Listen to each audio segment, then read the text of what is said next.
결국 방송인 전현무 씨마저 경찰 수사 선상에 올랐다고 합니다.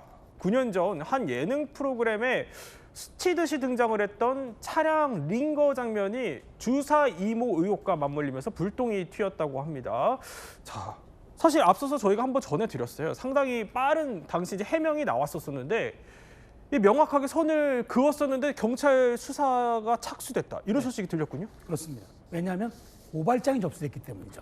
전현무 소속사는 아니라고 빨리 진화해 나섰는데 네네. 고발장이 강남경찰서에 접수가 된 겁니다. 뭐냐면 2019년에 분명히 이제 기안84가 그때 방송대상 시상식에서 박나래도 링거 맞았지만 전현무도 맞았다고 링거 투혼을 발휘했다는 식으로 얘기를 했는데 자 그렇다면 이 장면이 그것과 연관성이 있는 것 아니냐라는 의혹을 제기하고 고발장을 접수시키니까 경찰 입장에서는 소속사가 아니라고 하더라도 사실관계 확인에 나서야 되겠다 한 거고요. 또 하나 이제 그 이른바 주사 이모의 SNS 계정에 전현무 씨 이름의 팔로워가 있기 때문에 이런 부분도 한번 그럼 객관성 정리 차원에서 네. 조사해야 되겠다 해서 바로 조사에 착수한 것 같습니다.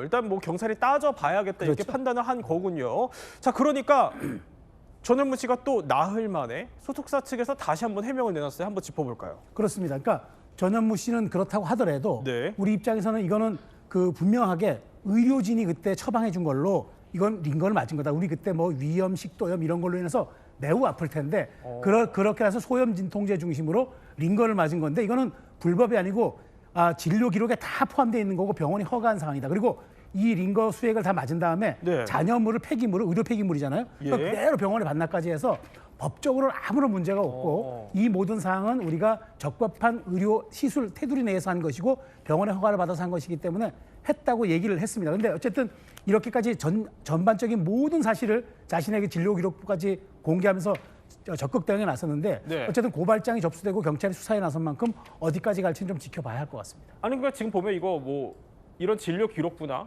수입부 통계 아까 잠깐 자료 화면에 네. 나왔었는데 이런 것까지 다 지금 전현무 씨 측에서 공개를 한 거죠. 그렇죠. 지금 이거요. 네, 그렇습니다. 그러니까 예. 사실 내밀할 수 있는 신상 정보까지 그대로 공개한 거는 이 사태가 일파만파 어디까지 갈지 모르기 때문에 선제적으로 우리가 할 수 있는 모든 자료는 공개하겠다 이런 방침인 것 같습니다. 자, 이렇게 어쨌든 뭐 공개를 한 거 보면은 그러니까 비의료진이 아니라 정말로 이제 의료진의 판단하에 나는 정상 진료를 받았다 이렇게 주장을 하는 것 같아요. 이제 이 부분은 알겠는데 그런데 차량에서 어쨌든 링거를 맞았다 이 부분이 계속 쟁점이었던 거였잖아요. 네, 일단 무면허 의료 행위가 아닌 것은 뭐 저런 증빙 자료로 차라리 해명이 되는 것 같아요. 근데 예. 두 번째가 뭐냐면 병원 밖에서 진료를 받았다라는 거죠. 우리가 진료라고 하는 의료 행위라고 하는 건 단순히 의사와 만나서 의사로부터 처치를 받는 것뿐만이 아니라 링거를 맞기 위해서 주사 바늘을 몸에 꽂고 그리고 주사 맞는 과정에서 의료진이 지켜보고 그리고 그 주사를 제거하는 일련의 행위가 다 의료 행위로 포함이 되거든요. 네. 그래서 처음에 이제 링거 주사를 의료진이 꽂았다 하더라도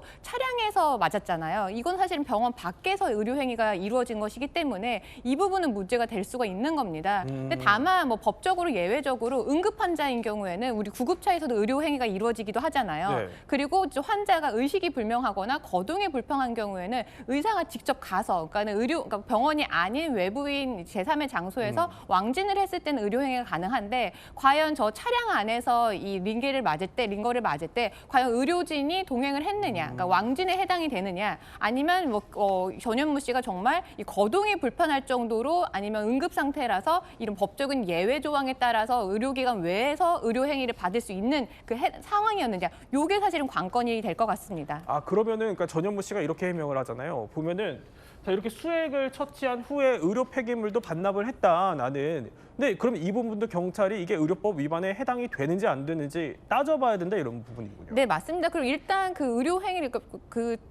폐기물 자체를 반납한 것뿐만이 아니라 예.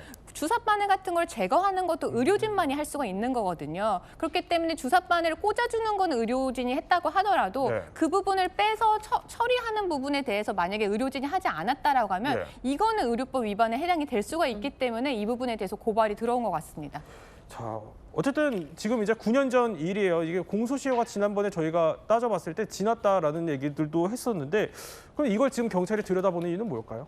일단 경찰은 공소시효가 지났다고 하더라도 일단 더 추가적인 혐의점이 있는지에 대해서는 밝혀야 되기 때문에 수사를 네. 하게 됩니다. 그래서 공소시효는 아마 이 건에 대해서는 7년이기 때문에 이미 공소시효는 지났다고 하더라도 공소시효가 지났다고 해서 경찰이 전혀 이 수사를 안 할 수는 없는 부분이거든요. 추가적인 혐의점이 있다라든지 아니면 공소시효가 지나지 않은 다른 이런 죄목이 있는 부분 이런까지 지켜봐야 되기 때문에 수사는 이루어질 것으로 보입니다. 네.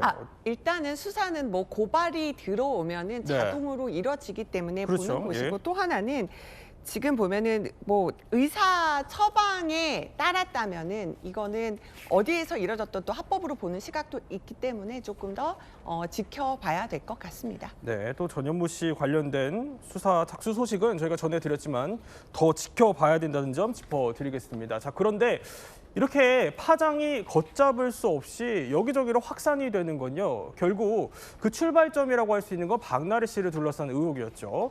박나래 씨 의혹을 들여다보는 경찰의 수사에도 속도가 붙고 있습니다. 사실관계를 차분히 확인해야 할 부분들이 있어 법적 절차를 진행 중에 있습니다. 그 과정에서 추가적인 공개 발언이나 설명은 하지 않도록 하겠습니다. 이 선택은 누군가를 비난하거나 책임을 따지기 위한 것이 아니라 감정과 개인적인 판단을 배제하고 절차에 맡겨 정리하기 위한 판단입니다. 자, 그런데 박나래 씨 역시 한 차례 경찰 조사를 이미 받았다 이런 보도가 나왔더라고요. 게다가 박나래 씨가 전 매니저들을 상대로 추가 고소까지 진행했다고 하던데 이번엔 왜 고소한 거예요? 일단은 다시 한번 정리를 해보겠습니다. 박나래 씨가요 지난 19일 날 고소인 자격으로 네. 비공개 조사를 받았어요. 저 공갈 미수 혐의로 바로 전 매니저들을 이제 고소를 했는데 저거는 허위 주장으로 거액의 금전을 매니저들이 요구했다. 그래서 비공개로 조사를 받았어요. 피해자가 아니라 고소인 자격이었기 때문에 비공개 조사를 받을 수 있었습니다. 그런데 여기에다가 지금 네. 박나래 씨 측이 주장하는 것은 또 매니저들이 횡령 혐의를 했다는 겁니다. 개인 법인을 세운 뒤에 해당 범인의 에이전시 비용 명목으로 일부 자금이 빠져나간 정황을 포착했다면서 네. 지금 횡령 혐의로 추가 고소를 한 건데 이것도 조사가 좀 이루어져야 할 것으로 보이고요. 다만 매니저 측은 이것들이 다 허위다라고 밝히고 있고 또 조사 마친 다음에 추가 대응을 하겠다고 밝힌 상황입니다. 그러니까 이 부분도 서로 지금 주장이 서로 엇갈리는 부분이기 때문에 또 경찰 조사를 지켜봐야 될 것으로 보입니다. 네, 또 연예계를 휩쓸고 있는 의료 의혹과 관련해서는 저희가 수사 상황을 계속 전해드리도록 하겠습니다.